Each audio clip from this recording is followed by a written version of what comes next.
तो वहीं राजस्थान के कोटा जिले में बुधवार रात को एक निर्माणाधीन पुल अचानक गिर गया। हादसे में कई मजदूर घायल बताए जा रहे हैं, जबकि मजदूरों के मलबे में दबे होने की आशंका भी जताई जा रही है।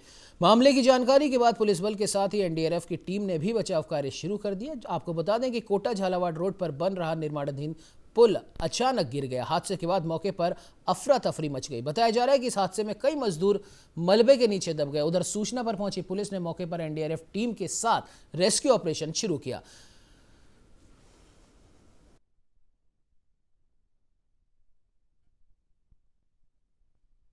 लोग थे, वैसे हल्की चोट है, ज्यादा भारी नहीं है। तो सबको अभी कोई अंदर दबा भी हो सकता है? दबने का कोई सवाल नहीं है। अच्छा, एक को तो निकाला ना? नहीं, वो ऊपर ही होंगे, जो भी है, तो गिरने से ही चोट आई है। हाँ।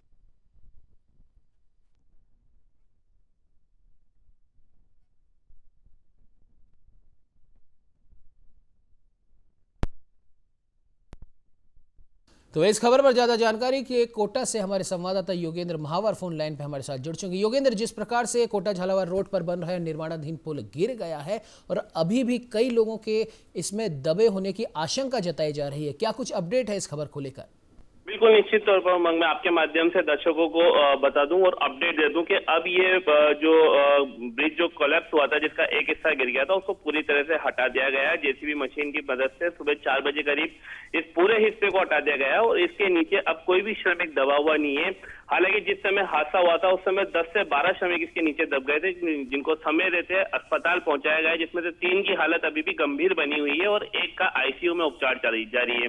तो वहीं यूडीएच मंत्री शांति धारीवाल तक इस हादसे के बारे में जानकारी दे दी गई है और उन्होंने 3 सदस्यीय कमेटी बनाकर जयपुर से कोटा के लिए रवाना कर दी है, जो आज दोपहर तक कोटा पहुंचेगी, जिसके बाद वो हादसे वाली जगह पर जाएगी और जो भी दोषी होंगे उनके खिलाफ सख्त से सख्त कार्रवाई की जाएगी। सबसे बड़ी बात उमंग ये आ रही है कि जिस जगह पर ये ब्रिज बनाया जा रहा था, ये कोटा झालावाड़ रोड है, जो आगे जाके हाईवे को अटैच करता है और वहां पर ये ब्रिज का काम चल रहा था। समय रहते वहां पे जो आसपास के जो रिहायशी इलाके, वहां पे जो लोग मौजूद थे और जो दूसरे श्रमिक जो दूसरे ब्रिज के पिलर पर काम कर रहे थे, वो भी तुरंत वहां पे पहुंच गए। इसमें 2 मजदूर संभव थे उसके नीचे दबे हुए थे, जिनको निकालने में काफी मशक्कत करनी पड़ी थी, लेकिन इसमें जिला प्रशासन की भी तारीफ रही और जिस तरह से स्थानीय लोगों ने भी इसमें पूरी भूमिका निभाई, स्थानीय लोगों की मदद से ही ये पूरा काम संपन्न हो सका। लेकिन जिस तरह से ब्रिज गिरा था उमंग, वो सबसे बड़ी निर्दयी घटना थी और इसके पहले जिस तरह से हैंगिंग ब्रिज का जो हादसा हुआ था करीब 2009 में, साल 2009 में, तो उसने इसकी याद दिला दी, क्योंकि वो हैंगिंग ब्रिज भी इसी तरह से गिरा था, उसमें 48 मजदूरों की मौत हो गई थी। तो इस तरह के हादसे की पुनरावृत्ति ना हो, इसके लिए जरूरी था कि जिला प्रशासन भी सख्ती से बरते और पुलिस ने इसमें मुकदमा दर्ज करने की बात की जा रही है। हालांकि जो जांच कमेटी यहाँ पहुंचेगी उसके बाद इसमें मुकदमा दर्ज होगा और जो भी यूआईटी के दोषी अधिकारी उनके खिलाफ सख्त से सख्त कार्रवाई इसमें की जाएगी। योगेंद्र, बिल्कुल सही कहा आपने। जिस प्रकार से जिला प्रशासन ने यहाँ पर त्वरित कार्रवाई करते हुए उन मजदूरों को जो दबे हुए थे जल्द से जल्द निकाला और अस्पताल के लिए रवाना किया, वाकई में तत्परता यहाँ पर दिखाई देती है जिला प्रशासन की भी और स्थानीय लोगों की भी यहाँ पर तारीफ करनी होगी। खैर, अब सोचने वाली बात योगेंद्र ये है कि जब भी इस प्रकार के कोई निर्माणाधीन इमारत हो या फिर पुल हो वो गिरते हैं तो व्यवस्था पर भी सवाल तो उठता ही है। क्या कहेंगे योगेंद्र? बिल्कुल निश्चित तौर पर व्यवस्था पर सवाल उठते हैं और सबसे बड़ा सवाल उन ठेकेदारों पर, उन अधिकारियों पर, उस कंपनी पर उठता है जो इसमें निर्माणाधीन फ्लाईओवर जो बनते हैं या अंडरपास बनते हैं, उसके अंदर जो सामग्री, जो माल इस्तेमाल होता है, उस पर सबसे बड़ी जो लापरवाही सामने आती है। क्योंकि जिस तरह से हैंगिंग ब्रिज का हादसा हुआ था उसमें घटिया माल का इस्तेमाल किया गया था, जिसमें 48 मजदूरों की जान ले ली थी।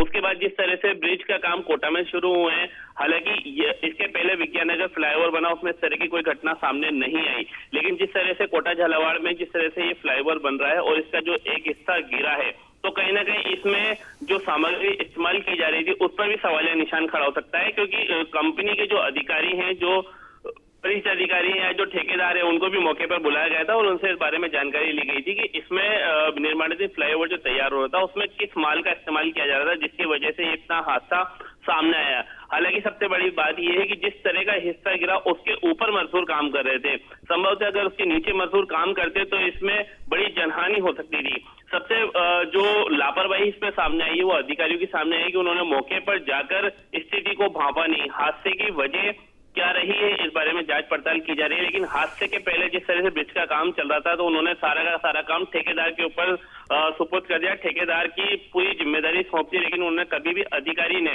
यूआईटी के अधिकारी हो चाहे प्रशासनिक अधिकारी हो, उन्होंने ब्रिज को जाकर नहीं देखा कि ब्रिज में किस तरह के मटेरियल का इस्तेमाल किया जा रहा है और किस तरह की इसमें लापरवाही हो सकती है, जिसका खामियाजा कल देर रात को भुगतना पड़ा। लेकिन इसमें एक राहत की बात यह रही कि इसमें जनहानि नहीं हुई, लेकिन जो भी दोषी अधिकारी है उनके खिलाफ सख्त कार्रवाई के लिए यूडीएच मंत्री शांति धारीवाल की तरफ से निर्देश दे दिए गए हैं और उन अधिकारियों के खिलाफ भी मुकदमा दर्ज होगा। बिल्कुल योगेंद्र, आपने सही कहा, कहीं ना कहीं जो भी जिम्मेदार है इस घटना के लिए उसको सजा तो मिलनी ही चाहिए, ताकि आगे के लिए भी एक सबक हो उन लोगों के लिए जो इस प्रकार के निर्माण करवाते हैं और घटिया क्वालिटीज इन निर्माणों में इस्तेमाल करते हैं। फिलहाल योगेंद्र, आप इस खबर पर नजर बना के रखिए, अपडेट लेने आपसे फिर संपर्क करेंगे। इस खबर पर अभी के लिए तमाम जानकारी देने के लिए आपका बहुत बहुत धन्यवाद।